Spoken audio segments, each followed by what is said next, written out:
লুসাইলের মেরিনা। তো দেখেন এখানে দুই পাশে খেজুর গাছ, আর এইখানে সুন্দর একটা রেস্টুরেন্ট। এটা হচ্ছে হাশেম রেস্টুরেন্টের নাম। তো এইদিকেও সুন্দর গাছপালা, দেখেন শুধু খেজুর গাছ। আজকে তেমন মানুষ নাই এখানে, তো বৃহস্পতিবার শুক্রবার দিন প্রচুর পরিমাণে মানুষ থাকে এই জায়গার মধ্যে।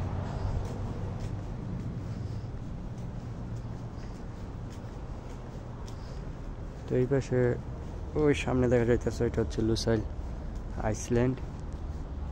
ওই দিক দিয়ে যাইতে হয়, এই পাশ দিয়ে যাইতে হয় ওই দিক দিয়ে।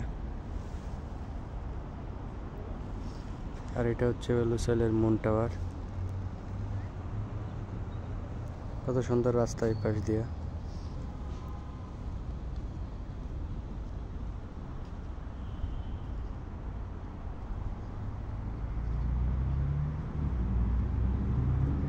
আর ওইটা হচ্ছে ব্যান্ডম প্লেস মল।